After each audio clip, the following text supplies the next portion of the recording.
जय हिंद बच्चों, कैसे हो आप सब लोग। आशा करता हूँ आप और आपके परिवार में सब स्वस्थ होंगे, सब खुश होंगे और आपकी पढ़ाई भी अच्छे से चल रही होगी घर पे। ठीक, तो आज के वीडियो में मैंने पूरे रीजनिंग में से मिक्स 5 क्वेश्चन लिए, वो पांचों अलग अलग टॉपिक के हैं।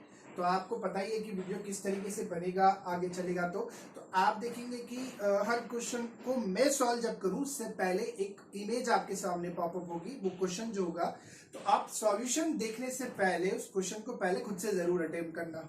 ठीक है, आप खुद को 1 मिनट देना उस क्वेश्चन के लिए। ठीक, क्योंकि जो क्वेश्चन का लेवल है वो एवरेज है। तो आप जब भी क्वेश्चन आपके सामने आए, खुद को 1 मिनट दीजिए और 1 मिनट में वो क्वेश्चन सॉल्व हो जाता है तो समझ लेना आपकी प्रैक्टिस अच्छी है। नहीं तो आपको थोड़ी प्रैक्टिस करने की जरूरत है। और आपसे नहीं बनता 1 मिनट के बाद भी और आपको नहीं समझ में आ रहा उसका सॉल्यूशन कैसे होगा, तो फिर आप थोड़ा सा वीडियो को आगे बढ़ा के उसका सॉल्यूशन देख लेना।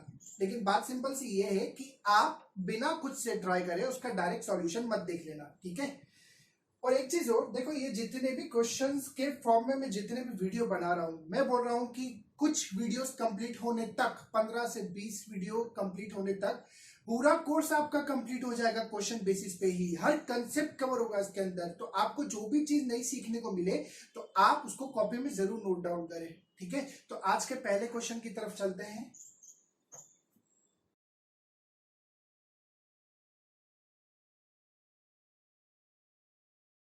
पहला क्वेश्चन जो है ये आपका कैलेंडर का है। क्वेश्चन में ये बोला गया है कि यदि 15 अप्रैल 2005 को शुक्रवार था, फ्राइडे था, तो फिर 17 जुलाई 2007 को कौन सा दिन होगा। तो सबसे पहले आप देखेंगे दिन में भी फर्क है, महीने में भी फर्क है, साल में भी फर्क है। तो सबसे पहले आप क्या करेंगे, 2005 से लेकर 2007 तक जाएंगे। और आपको एक चीज ये पता ही होगी, अगर तारीख सेम होती है और एक नॉर्मल ईयर से दूसरे नॉर्मल ईयर की तरफ आप जब जाते हैं, एक सामान्य से दूसरे सामान्य वर्ष की तरफ जाते हैं, तारीख सेम होती है तो दिन एक आगे बढ़ जाता है। जैसे कि सुनो, सपोज मेरे को अगर बोला जाए कि 2018 18 अक्टूबर 2018 जो कि एक नॉर्मल ईयर था, उस दिन पे सैटरडे था, तारीख सेम रखते हुए मैं बोल रहा हूं 18 अक्टूबर 2019 को कौन सा दिन होगा। तारीख सेम है, साल अगला है, दोनों नॉर्मल ईयर है, तो नॉर्मल ईयर में चलते हुए दिन सिर्फ एक दिन आगे बढ़ जाता है। तो 18 अक्टूबर सैटरडे की जगह इस पे हो जाएगा संडे। ठीक है, तो सबसे पहले मैं 2005 से पहले 2006 में जब आया और 2006 से 2007 तक आऊंगा, तारीख सेम चलेगी 2007 तक, 15 अप्रैल 2007 तक। अब एक साल आगे जाने से एक दिन बढ़ता है, मैं 2 साल गया तो ये 2 दिन बढ़ जाएंगे, तो +2 यहां तक तो हो गया। अब मैं 15 अप्रैल 2007 तक आ चुका हूं, मेरे को जाना कहां तक है, 17 जुलाई 2007 तक। अब एक्स्ट्रा दिन और भी मेरे को चलने पड़ेंगे। अब जैसे 2 दिन तो मैं जुड़ूंगा ही जुड़ूंगा, लेकिन अब मैं देखूंगा अप्रैल से जुलाई 17 तक जाते हुए मेरे को कितने दिन और जोड़ने होंगे। तो मैं देखूंगा पहले अप्रैल 30 का होता है, तो ये 15 तारीख तक तो मैं पहुंच चुका हूं। बचे कितने दिन अप्रैल के, 15, तो ये 15 लिख दिए। देखो इसको डायरेक्ट आप 15 ना लिखते हुए एक भी लिख सकते हो। कैसे, कैलेंडर में कभी भी दिन जो होते हैं वो 7 से ज्यादा हो जाते हैं, 7 से ज्यादा हो जाते हैं, तो ऐसी स्थिति में आप उसको 7 से डिवाइड देके छोटा कर सकते हो। 7 से डिवाइड देना, जो भी रिमाइंडर आएगा उसका मतलब सिंपल सा क्या होगा, उतने दिन आपको लेने हैं। अब जैसे 15 को अगर मैं 7 से डिवाइड दूंगा 14 तक डिवाइड हो जाएगा, बचेगा सिंपल 1, तो मैं सिर्फ 1 लूंगा, 15 लेने की कोई जरूरत नहीं है। अप्रैल कंप्लीट हुआ, मैं गया मई में 31 दिन होते हैं, लेकिन मेरे को 31 लेने की कोई जरूरत नहीं है। मैं 7 से डिवाइड दूंगा तो रिमाइंडर कितना बचेगा, 3, तो मैं सिर्फ 3 लूंगा। मई के बाद जून में होते हैं टोटल 30 दिन, सेम बात, 7 से डिवाइड दिया, कितने हो गए, 2 दिन। और अब जुलाई में 31 होते हैं, लेकिन मेरे को 31 तक नहीं जाना, मेरे को जाना 17 जुलाई तक है, तो मैं 17 जुलाई तक लूंगा। 17 जुलाई, 17 को 7 से डिवाइड किया, 14 तक डिवाइड हो जाएगा, बचेगा 3। सारे दिनों को आप जोड़ दो, ये था 2, 1 3, 3 और 3 6, 6 2 8, और ये कितना हो गया, 11। ये आ गया आपके पास टोटल 11 दिन। अभी मैंने आपको बोला कि 11 दिन है ना, 7 दिन से ज्यादा कैलेंडर में होते नहीं है। तो आप क्या करेंगे, इस 11 को भी जब आप 7 से डिवाइड करेंगे तो 7 1 7, रिमाइंडर बच जाएगा 4। तो ये सिंपल से 4 आपको फ्राइडे के अंदर जोड़ देना और आपका आंसर आ जाएगा। तो फ्राइडे में अगर आप 4 दिन जोड़ेंगे तो सैटरडे, संडे, मंडे, ट्यूसडे, ये हो गया आपका आंसर। ट्यूसडे, मंगलवार, ये हो गया आपका आंसर। तो अब यहां से जुलाई के आगे भी बोलता, अक्टूबर, सितंबर, जो भी वो बोल रहा है, तो आप वहां तक देखें, महीने में 30 दिन आते हैं, तो आप 7 से डिवाइड करके ऑन द स्पॉट सिर्फ 2 ले, 31 होते तो 3 ले, 28 होते हैं तो पूरा की पूरा डिवाइड होके 0 हो जाएगा, कोई दिल लेना ही नहीं है आपको। तो एक बात बस इसमें ये सीखने वाली है, कभी भी आप एक नॉर्मल ईयर से दूसरे नॉर्मल ईयर की तरफ जाते हैं, एक सामान्य से दूसरे सामान्य वर्ष की तरफ जब भी जाएंगे, तारीख से में तो एक दिन आगे बढ़ जाता है। 2021 5 जनवरी, अगर शुक्रवार था, फ्राइडे था, 2022 में मैं जा रहा हूं, दोनों नॉर्मल ईयर है, तारीख सेम 5 जनवरी, तो शुक्रवार से एक दिन आगे बढ़ के सैटरडे हो जाएगा, शनिवार हो जाएगा। ठीक, तो 2 दिन साल के हो गए हैं, और वहां से चलते हुए जब मैं 17 जुलाई तक गया हूं तो एक्स्ट्रा दिन जोड़ने तो टोटल क्या आ रहा है, 7 से डिवाइड करके अतिरिक्त दिन हुआ 4, उस 4 को मैंने जोड़ दिया फ्राइडे के अंदर, मेरा आंसर हो गया ट्यूसडे। ठीक है, तो ये था आपका पहला क्वेश्चन। चलते हैं दूसरे क्वेश्चन की तरफ।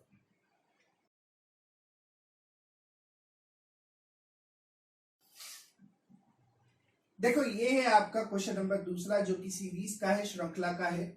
अब आप जब देखेंगे श्रृंखला जो है ये बढ़ती हुई श्रृंखला है, इंक्रीजिंग ऑर्डर में, असेंडिंग ऑर्डर में, तो आप देखेंगे कि इसमें जब आप पैटर्न देखेंगे तो 2 टाइप के पैटर्न हो सकते हैं, या तो प्लस में सीरीज बढ़ रही होगी या इनटू में। अगर सीरीज धीरे धीरे बढ़ती है तो वो प्लस की सीरीज होती है, क्योंकि उनके बीच का डिफरेंस जो होता है, वो अंतर जो होता है वो बहुत कम होता है, तो प्लस में ही सीरीज बनती है। लेकिन जब अंतर बड़ा हो जाए तो वो सीरीज मल्टीप्लाई की हो जाती है।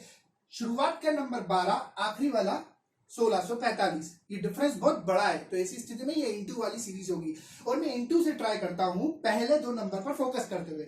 12 से 26 इंटू करते हुए कैसे बनेगा? अगर मैं 12 में इंटू 2 कर दूं कितना होता है? 24। 24 में अगर मैं 2 जोड़ दूं कितना आ जाएगा? 26। इसी से इंटू करते हुए 26 से 81 कैसे बनेगा? 26 में मैं इंटू कर दूं 3, तो 26 में इंटू 3 करने पर 78 प्लस 3 कितना हो जाएगा? 81। 81 में मैं इंटू 4 कर दूं तो कितना आएगा? 324 प्लस 4 328, और 328 में अब इंटू 5 प्लस 5 करूंगा तो कितना आ जाएगा? 1645। और इसी तरीके से जब 1645 में अब मैं क्या करूंगा? इंटू 6 प्लस 6, तो आप देखेंगे 1645 में मैंने इंटू 6 किया, ये 0, ये 3, 24, 27, 2, 36, 38, 3, 6, 1, 9, 9870 प्लस इसमें मैं 6 जोड़ दूंगा तो आंसर कितना आ जाएगा? 9876। ऑप्शन नंबर बी 9876, ये हो गया आपके दूसरे क्वेश्चन का आंसर। तो सीरीज अगर ये घटती हुई होती तो वो या तो माइनस पे होती या तो डिवाइड पे होती। धीरे धीरे घट रही तो माइनस पे हो जाती, एकदम से घट रही है तो वो डिवाइड पे हो जाती, भाग पे हो जाती। ठीक है, ये था दूसरा वाला क्वेश्चन। चलते हैं तीसरे वाले क्वेश्चन की तरफ।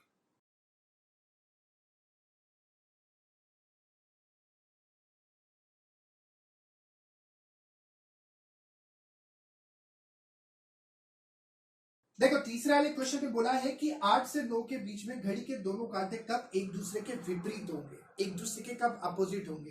कांटे बिल्कुल एक दूसरे के अपोजिट। कौन से 2 कांटे? 1 घंटे वाला कांटा, 1 मिनट वाला कांटा। तो ये जो दोनों कांटे एक दूसरे के कब एकदम अपोजिट होंगे? 8 से 9 के बीच में।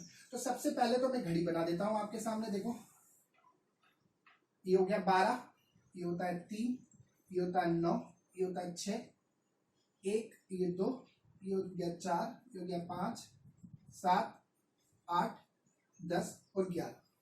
8 से 9 के बीच में, मतलब घड़ी में जब 8 बज रहे होंगे, 8 से 9 के बीच में इस पूरे टाइम में घड़ी के दोनों कांटे कब एक दूसरे के बिल्कुल अपोजिट होंगे। करीब करीब जब 8 से थोड़ा सा घंटे का कांटा ऊपर जाता है और मिनट का कांटा करीब 2 के थोड़ा सा इधर होता है, तो ऐसी स्थिति में दोनों अपोजिट हो जाते हैं। लेकिन मैं अंदाजे से बात नहीं कर सकता, मेरे को एग्जैक्ट आंसर बताना है मेरा, कि एग्जैक्ट आंसर कब होगा, कौन सा समय होगा जिसके ऊपर घड़ी के दोनों कांटे एक दूसरे के बिल्कुल अपोजिट होंगे। तो मैं क्या करूंगा, मेरे को एक फॉर्मूला सिंपल सा पता है, वो है theta is equal to 30h minus 11/2f। ठीक है, ये है वो formula, theta equal to 30h minus 11/2f। इसमें थीटा जो होता है वो होता है एंगल, कांटों के बीच में कोण क्या है उस समय पे। एच जो होता है वो होता है घंटा, मतलब अगर 6:20 हो रहे तो एच की वैल्यू हो जाएगी 5:15 हो रहे तो जो घंटा होता है वो होती है एच की वैल्यू।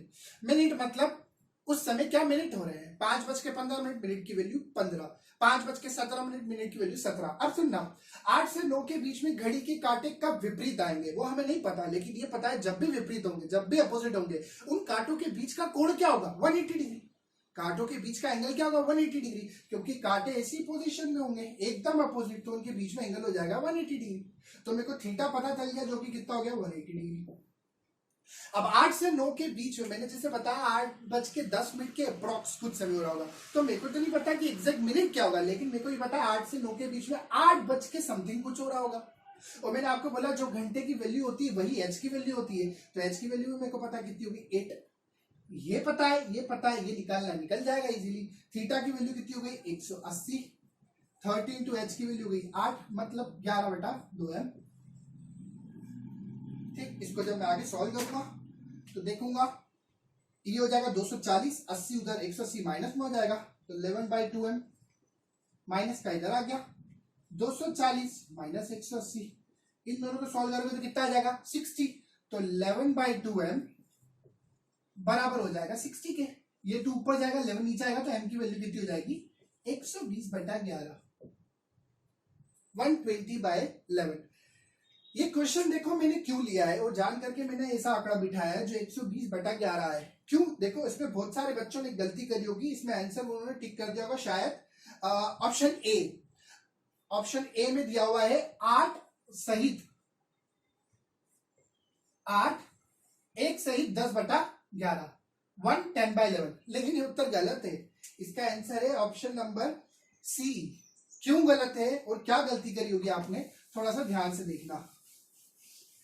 देखो बच्चे क्या करते हैं, 120 को जब 11 से डिवाइड करते हैं तो क्या करते हैं, 11 1 जा 11, 12 से 11 गया बचा 1, ऊपर से 0 आ गया, अब तो जा नहीं सकता, तो वो क्या करते हैं 110/11, लेकिन ये गलत हो जाता है।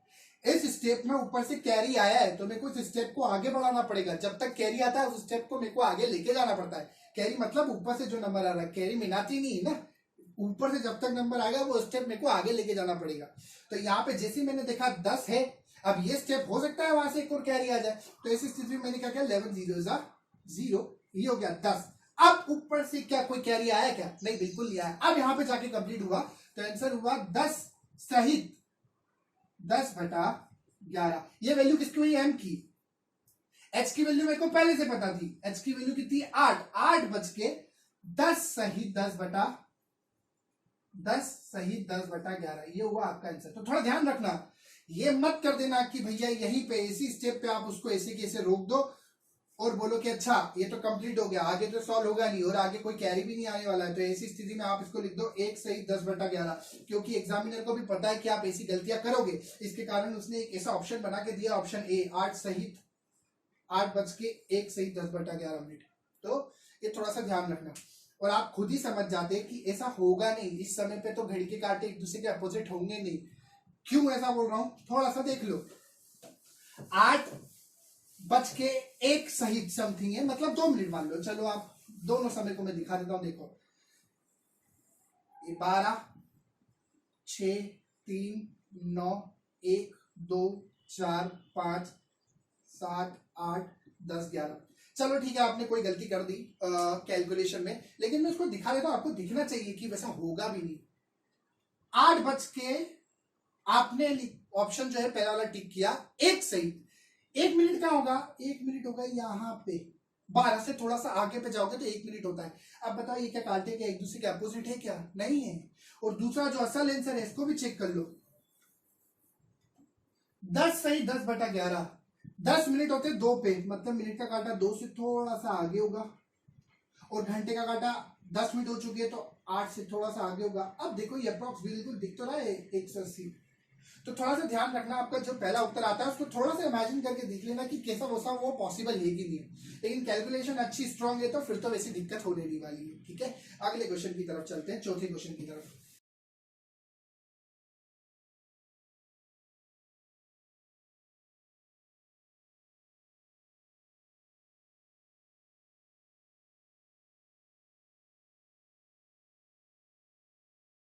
देखो चौथा क्वेश्चन में बोला है कि 60 बच्चों की कक्षा में जिसमें लड़कों की संख्या लड़कियों की संख्या के 3 गुना है, लड़कों की संख्या लड़कियों की संख्या के 3 गुना, सीधा निकल जाता है कि अगर 60 बच्चों में लड़कों की संख्या लड़कियों की संख्या के 3 गुना है तो लड़के होंगे 45 और लड़कियां जो हो जाएगी 15।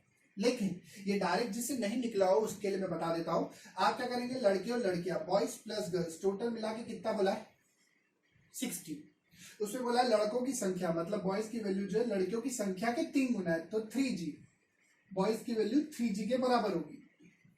ये बी की वैल्यू जब आप पुट करी तो ये हो जाएगा 3G plus G equals to 60, 4G equals to 60, और G की वैल्यू निकालनी तो 4 डिवाइड दे देंगे तो आ जाएगी 15।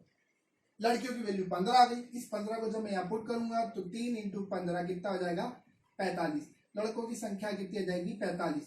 लड़के 45 है, लड़कियां 15 है। मेरे को पता है ये डायरेक्ट आपने मुंह से ही निकाल दिया गया होगा, लेकिन जिनसे नहीं निकला होगा उनके लिए किया है ये मैंने, ठीक है। और कोशिश ये करो कि ऐसे कैलकुलेशन आपको करने की जरूरत ना पड़े। इतना टाइम नहीं है अपने पास एग्जाम में कि अपन ये कैलकुलेशन भी एग्जाम में करें, ये तो मुंह पे ही हो जाना चाहिए, ठीक है। अब क्या बोला देखो, मेरे को लड़कों और लड़कियों की संख्या पता चल गई। इसमें बोल के रखा है कि कक्षा में रेखा का स्थान 50 by the position of Rekha is 50th। तो कभी भी किसी व्यक्ति का स्थान, किसी बच्चे का स्थान कक्षा में दिया जाए, इसका मतलब उसका स्थान आगे से देके रख रहा है। जैसे मैं बोलूं कि एक क्लास में टेस्ट हुआ था, मेरा स्थान 10वां था, तो मेरी 10th रैंक थी, ऊपर से 12वां था तो ऊपर से 12वीं रैंक थी मेरी। तो ये मेरे को पता है कि इस पूरी क्लास में टोटल कितने बच्चे हैं 60। इसमें जो रेखा है उसका स्थान है 50वां, 50th, ये हो गया 50वां स्थान रेखा का। अब स्थान रेखा का आगे से है 50वां 50, मेरे को पता है आगे से टोटल लोग रेखा को मिलाते हुए 50 लोग बैठ चुके हैं। रेखा को अगर मैं हटा दूं तो रेखा 50वीं, तो रेखा के आगे कुल लोग कितने बैठे होंगे 49, और इस 49 में लड़के भी होंगे लड़कियां भी होगी, ठीक है। चलो अब क्वेश्चन में बोला है कि रेखा का स्थान 50वां है, रेखा के आगे 40 लड़के हैं, रेखा के आगे 40 लड़के हैं। मेरे को ये पता है कि रेखा के आगे कुल लोग हैं 49, इसमें लड़के भी है लड़कियां भी है, लेकिन अब मेरे को बता दिया कि भैया रेखा के आगे जो है 40 लड़के हैं। अब मेरे को ये पता है कि टोटल रेखा के आगे इतने लोग हैं, उसमें अगर 40 लड़के हैं तो बची हुई हो जाएगी लड़कियां। तो 49 में 40 लड़के हो गए तो लड़कियां कितनी हो गई 9। टोटल लाइन में लड़कियां कितनी है 15। अब बच्चे क्या गलती करते सुनना, अच्छा रेखा के आगे 9 लड़कियां बैठी है, बची हुई सारी लड़कियां रेखा के पीछे होगी, तो 15 में से 9 गया, बचा 6, उत्तर हो गया 6, ऑप्शन ए। लेकिन ये हो जाएगा गलत, क्यों देखो, हाँ रेखा के आगे 9 लड़कियां हैं, बची हुई लड़कियां रेखा के पीछे जरूर बैठेगी, लेकिन रेखा खुद भी एक लड़की है, रेखा को भी गिनना पड़ेगा। तो आगे से जब मैं गिनता हुआ आऊंगा, रेखा के आगे है 9 लड़कियां, रेखा खुद हो गई 10वीं, मतलब रेखा तक 50वीं पोजीशन तक 10 लड़कियां बैठ चुकी है।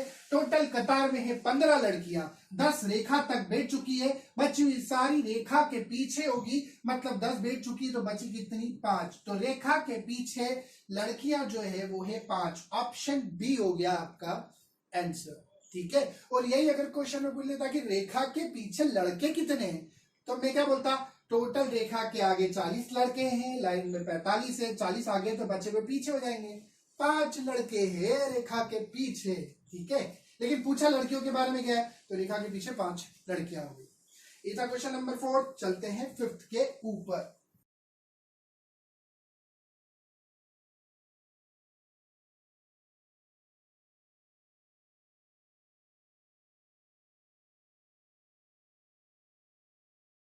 देखो क्वेश्चन नंबर 5th जो है ये है डायरेक्शन और डिस्टेंस का, दिशा और दूरी का। तो एक बेसिक डायरेक्शन में आपको बता देता हूँ। ऊपर होती है उत्तर दिशा नॉर्थ, ये होती है आपकी ईस्ट पूर्व, नीचे होती है साउथ दक्षिण, ये होती है वेस्ट पश्चिम, ठीक है। क्वेश्चन में बोला एक व्यक्ति उत्तर दिशा की ओर चलना प्रारंभ करता है। Person started travelling in the north direction, ठीक है, वो ऊपर की ओर जा रहा है। अब उसने क्या किया है, वो चलते हुए सबसे पहले 1025 बार दाएं मुड़ गया। टर्न ज्यादा, देखो उसने क्या किया 1025 बार दाएं मुड़ गया, तो ये लिख दिया मैंने राइट। फिर उसने क्या किया है, उस व्यक्ति ने 327 बार बायां मुड़ा है, तो ये मैंने बायां लिख दिया। क्या कर रहा हूं मैं, लेफ्ट को अलग लिख रहा हूं, राइट को अलग लिख रहा हूं। अब उसने क्या किया है, फिर 215 बार वो दायां मुड़ा है, 215 टाइम्स राइट को साथ में लिख रहा हूं। और उसके बाद उसने बोला है 618 बार वो लास्ट में बायां मुड़ा है, और पूछा आखिर में बताओ किस डायरेक्शन की ओर देख रहा है। सबसे पहले आप क्या करना है, इस तरीके की क्वेश्चंस में हमेशा जितने राइट टर्न हो उसको जोड़ दो। एक और तरीका है, वो बिल्कुल शॉर्ट है, लेकिन वो एक बार लॉन्ग तरीका मैं बता दूं, उसके बाद वो शॉर्ट तरीके से भी अपन करेंगे। तो जितने राइट टर्न है उन सबको पहले जोड़ दो आप, तो 5 5 1, ये हो जाएगा 4, ये हो गया 2, 1240 राइट टर्न। और टोटल लेफ्ट टर्न कितने हो गए उसके? 7 और 8, ये हो गया 15, और ये हो गया 4 और ये हो गया 9, 945 लेफ्ट टर्न। और राइट और लेफ्ट एक दूसरे का बिल्कुल अपोजिट होता है। कारण ये कि अगर सपोज मैं आपके सामने खड़ा हूं, एक राइट टर्न ले लूं और उसके साथ एक और लेफ्ट टर्न ले लूं, तो मैं वापस आपके सामने आ जाऊंगा। तो राइट और लेफ्ट हमेशा एक दूसरे का अपोजिट होता है, जो कि कैंसिल हो जाता है। 4 राइट टर्न ले लूं, फिर 4 लेफ्ट टर्न ले लूं, आपके सामने हो जाऊंगा। 3 राइट 3 लेफ्ट, आपके सामने हो जाऊंगा। तो मैं क्या करूंगा, राइट और लेफ्ट को सबसे पहले आपस में माइनस कर दूंगा। तो फिर क्या करूंगा, 945 को माइनस कर दूंगा किससे? 1240 से। ये हो जाएगा 3, 10 में से 5 जाएंगे 5, ये हो जाएगा 13, 13 में से 4 जाएगा, बच जाएगा 9, और ये हो जाएगा 11, 11 में से 9 गया, बचा कितना? 295। टर्न ज्यादा किसके बड़े हैं? Right turn. तो टोटल आखिर में टर्न बचे 295 राइट टर्न। ठीक है, अब आप बोलोगे ये भी ज्यादा है, अब क्या करें? थोड़ा सा ध्यान से सुनना। जब भी आपके टर्न 4 से ज्यादा हो जाते हैं, तो आप क्या करेंगे, उसको 4 से डिवाइड देके उसका जो रिमाइंडर बचेगा उतने ही टर्न लेना है। कारण सपोज मैं नॉर्थ में हूं, मैं 4 बार राइट टर्न लेता हूं, ये 1, ये 2, ये 3, ये 4, मैं वापस यहीं आ गया। ये 5, ये 6, ये 7, ये 8, में वापस यहीं आ गया। ये 9, ये 10, ये 11, ये 12, वापस यहीं आ गया। तो मल्टीपल ऑफ 4 टर्न हो, 4 8 12 40 40 80 84, तो ये हमेशा वापस जिस पोजीशन पे था वापस वहीं आ जाता है। वो राइट टर्न हो या लेफ्ट टर्न, तो 4 का मल्टीपल उसको हमेशा उसी जगह पर लेकर आ जाता है। तो मैंने क्या किया, मेरे आखिर में इतने बचे हैं, इस पूरे को 4 से डिवाइड देने की जरूरत नहीं है। अपन को पता है 4 की डिविजिबिलिटी आखिरी के 2 नंबर से चेक हो जाती है। तो 95 को जब मैं 4 से डिवाइड दूंगा तो 423 से होता है 92, बचेगा कितना? 3, रिमाइंडर हो गया 3। मतलब इस पूरे का मतलब सिर्फ और सिर्फ 3 राइट टर्न है। शुरुआत में व्यक्ति किधर था? नॉर्थ। 3 राइट टर्न आखिर में आए हैं। ये सब करने के बाद 3 राइट टर्न करा दो। ये पहला राइट टर्न हर टर्न पे 90 डिग्री घड़ी की दिशा में घूमता है। तो ये पहला राइट टर्न, ये दूसरा राइट टर्न, ये तीसरा राइट टर्न। कौन सी दिशा हो गई? वेस्ट। ये हो गया आपका आंसर। चलाने की कोई जरूरत नहीं है, क्वेश्चन में दूरी देके ही रखी है। हाँ, थोड़ी दूरी चलाई, हमको सिर्फ और सिर्फ टर्न से मतलब है। तो हमने देखा राइट टर्न साइड में लिख दिया, लेफ्ट टर्न साइड में लिख दिया, लेफ्ट को जोड़ दिया, राइट को जोड़ दिया, आखिर में राइट और लेफ्ट को घटा दिया। जो भी बड़ा होता है, जैसे राइट बड़ा था तो राइट टर्न आखिर में बचे। राइट टर्न अगर 4 से ज्यादा आ जाते हैं तो उसको आप क्या करेंगे, 4 से डिवाइड दे देंगे। जो भी रिमाइंडर आता है वो ही टर्न होंगे। सपोज करो 14 टर्न होते हैं टोटल राइट, मैं 4 से डिवाइड देके बोल देता है ये है 2 राइट टर्न। तो आखिर में 3 राइट टर्न थे। शुरुआत में नॉर्थ में था, जितना भी मुड़ा मेरे को आखिर में सिर्फ 3 राइट टर्न लेने, 1 2 3 राइट टर्न लेके मैं आ गया वेस्ट में। ये है पूरा तरीका। और जिस व्यक्ति ने इस टाइप का पहली बार क्वेश्चन किया होगा उसके लिए लॉन्ग अप्रोच हो गई, ये आप लिख लेना। अब मैं एक और इसका छोटा तरीका भी बता देता हूँ, थोड़ा सा ध्यान से सुनना। आप क्या करेंगे, ये प्लस माइनस करके क्वेश्चन जो है ये बढ़ा जा रहा है, तो मैं क्या करूंगा, देखो थोड़ा सा ध्यान से सुनना। क्या बोला, देखो सबसे पहले एक व्यक्ति गया नॉर्थ में, ठीक है, मैंने नॉर्थ को डायरेक्शन बना दी, ये नॉर्थ हो गया, साउथ हो गया, ईस्ट हो गया, वेस्ट हो गया, सारे टर्न लिख रहा हूं। सबसे पहले 1025 राइट टर्न, उसके बाद है 327 बाई टर्न, उसके बाद बोला है 215 राइट टर्न, और इसके बाद आखिर बोला 618 लेफ्ट टर्न। देखो मैं क्या करूंगा, मेरे को कोई जोड़ना घटाना नहीं है, मैं ऑन द स्पॉट हर आंकड़े को 4 से डिवाइड देता चलूंगा। जो रिमाइंडर आ रहा है उसका मतलब सिर्फ उतना टर्न है, पूरे को डिवाइड देने की जरूरत नहीं है। 4 की डिविजिबिलिटी अंतिम 2 से चेक हो जाती है। 25 को 4 से डिवाइड किया, 24 तक डिवाइड हो जाएगा, बचेगा सिंपल 1, तो इस पूरे का मतलब हुआ 1 राइट टर्न। 27 को मैंने डिवाइड किया किससे? 4 से, 24 तक डिवाइड हो जाएगा, बचेगा कितना? 3, तो इसका मतलब हो गया 3 लेफ्ट टर्न। 15 को मैंने 4 से डिवाइड दिया, 4 3 12, बचेगा 3, इसका मतलब वो 3 left turn, sorry 3 right turn. आखिर में मेरे पास क्या है? 18 को 4 से डिवाइड दिया, 4 4 16, बचा 2, तो ये हो गया 2 लेफ्ट टर्न। अब सुनो, लेफ्ट और राइट एक दूसरे के विपरीत होते हैं, अभी भी बताया। 3 right turn 3 left turn, cancel, बचा कितने? 1 right turn 2 left turn, 1 right turn 2 left turn, 1 left से 1 राइट भी कैंसिल हो जाएगा। यहां से लिया 1 राइट, 1 लेफ्ट वापस ले लिया, कैंसिल हो जाएगा, बचेगा कितना? Simple 1 left turn. शुरुआत में था नॉर्थ डायरेक्शन में, ऊपर जाते हुए लेफ्ट टर्न उसको लेके जाएगा वेस्ट में। ऊपर जा रहा हूं मैं, यहां से लेफ्ट टर्न मेरे को पश्चिम की ओर लेके जाएगा वेस्ट में। तो आंसर हो गया आपका ऑप्शन नंबर बी, वेस्ट। ठीक है, तो ये थे आपके 5 क्वेश्चन। ठीक है, आप प्रैक्टिस करते रहें। आपको कहीं पे कोई भी डाउट आता है तो आप वो बिल्कुल कमेंट में लिख के बताएं, ठीक है। आगे और इंप्रूवमेंट करेंगे। बस आप रेगुलर पढ़ते रहें, जो भी चीज सीखने को आपको इसके अंदर से मिल रही है आप उसके नोट्स बनाते जाएं, ठीक है। अपना ख्याल रखिए और अपने घर वालों का भी ख्याल रखिए, ठीक है। जय हिंद।